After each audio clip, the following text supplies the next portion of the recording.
with your camera moves and more add like white spaces into it. It's actually really, really lovely.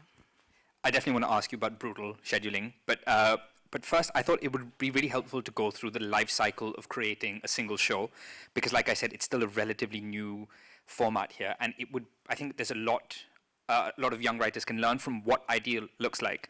So let's start with pitching. You are a writer, so you have pitched plenty in the past. You're a producer, so you get pitched to as well. What does a great pitch look like, and how much of the show would you hope is fleshed out on paper? I mean, how many seasons are you looking at? How much detail are you really hoping is in that pitch? This is a very good question. Okay, so are a lot of people here writers? Yeah? Okay, so I can like go into like some detail and it will be helpful. Okay. So for a pitch, I think they're very important, and it's even if you don't have a formal pitch, like even if you're later talking about the show to the network, just getting them excited about it, like all of it, your ability to advertise and sell your own show is very, very important. It also kind of almost helps you think about the marketing campaign later, right? You're trying to figure out what is that special hook of this show. And so to know that identity, to have it be able to pop is actually really helpful, you know? So I do enjoy, I think of pitching not only as, you know, selling it to the man, which of course it is, but it's also about refining, for me, what the parts of my story are that pop and are unique, and testing it on a small audience. I think the first thing, everybody does this differently. For me, there are several categories that I put into a pitch.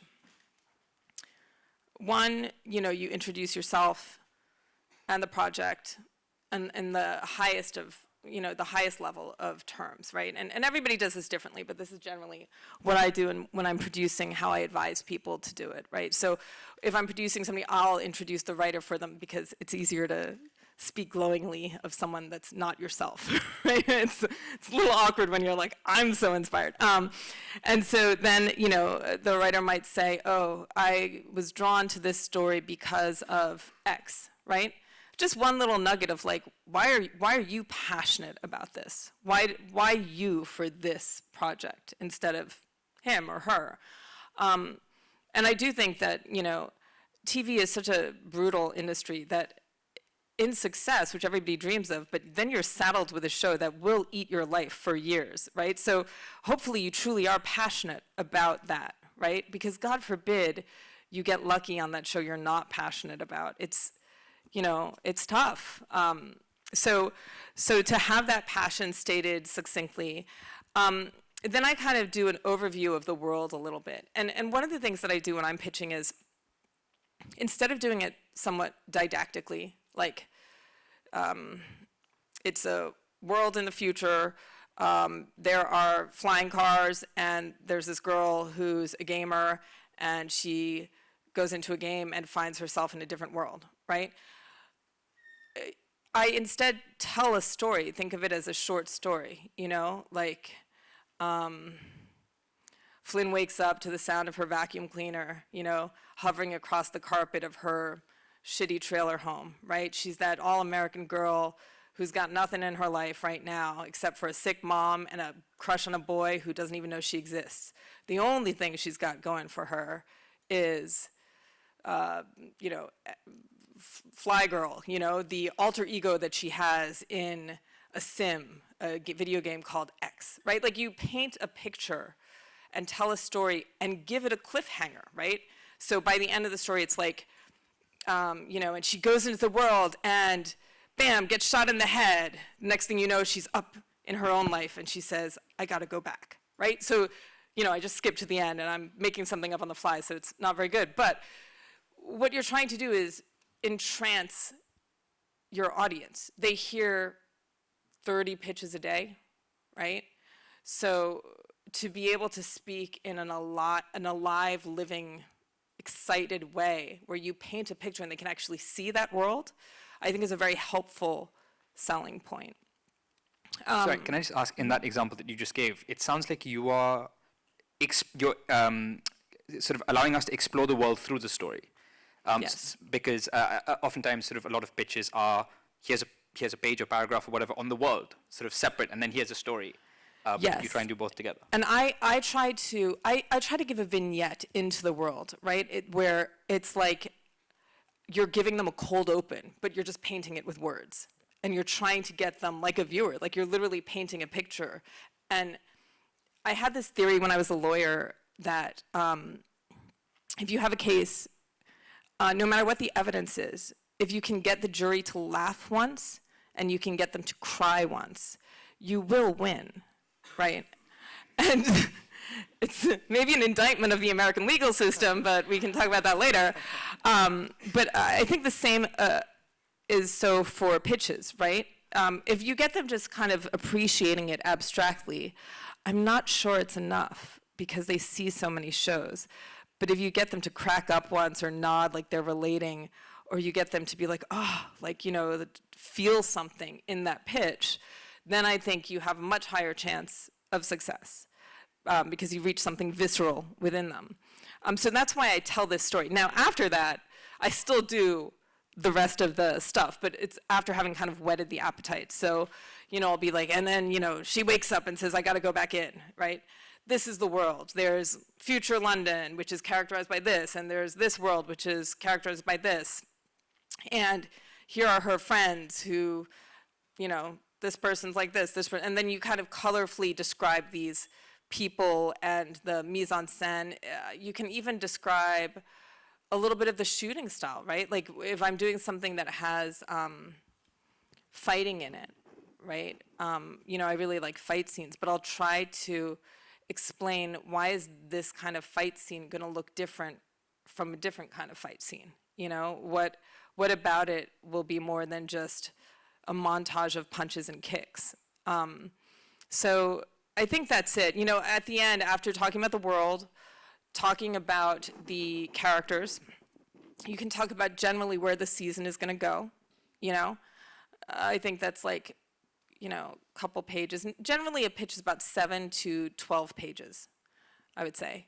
You start to lose people after that anyway. And then if you want to, you can talk about theme, right? Which I like to keep short because it's very airy-fairy, but in my experience, networks love theme because it's something that they can talk about. They're like, I love that theme, and it's like non-specific enough that they can really just dive on into that theme, right? Like the theme of eternal love, the theme of, you know. It's always trauma. Nowadays, it's just always trauma. Yes, exactly, exactly. But so talking about the theme and in some way hinting at, saying, not hinting, you're being quite explicit about why is this important today, right? Why is this story why is the theme of this going to reach people?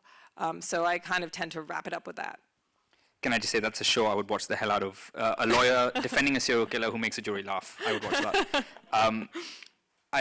The other aspect of pitching I wanted to ask you about was if you're a young, I think this applies both to you receiving pitches as well as pitching to platforms. Are there sort of specific red flags you look for, either from a streaming executive or from someone pitching to you, where you're like that immediately tells you that, no, there's some sort of, there's something that puts me off about this?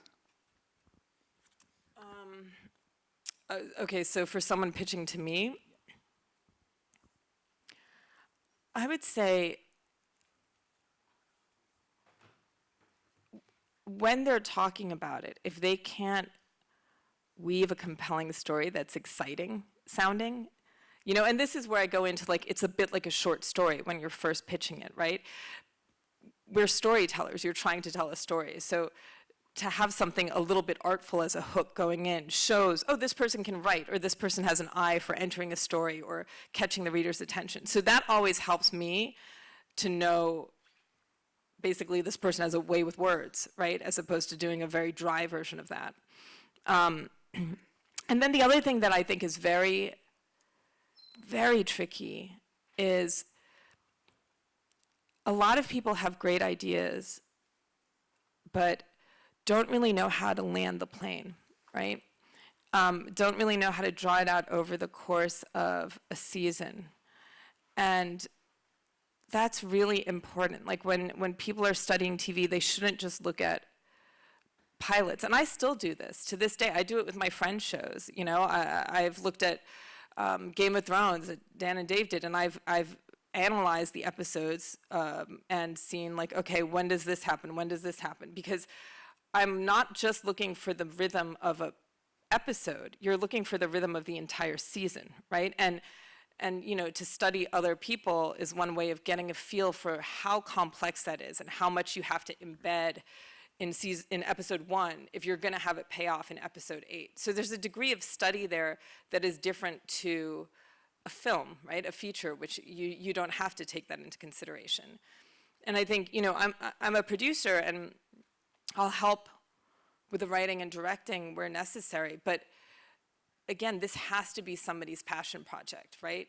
Because I can't show run for someone else if I'm a producer. They need to want to do it and want to live it and be, there's no call to anybody else that you can make to fix your final 3 episodes, right? If you're a showrunner, it's on you. There's no one else to look at. I mean, you can look at the producer will help, but what you really want is somebody who feels the gravity of that position and is just really wholeheartedly invested in telling that story and knows that they have to see it through, right? Knows that it's not just about getting an episode on the air, but it's about telling the story.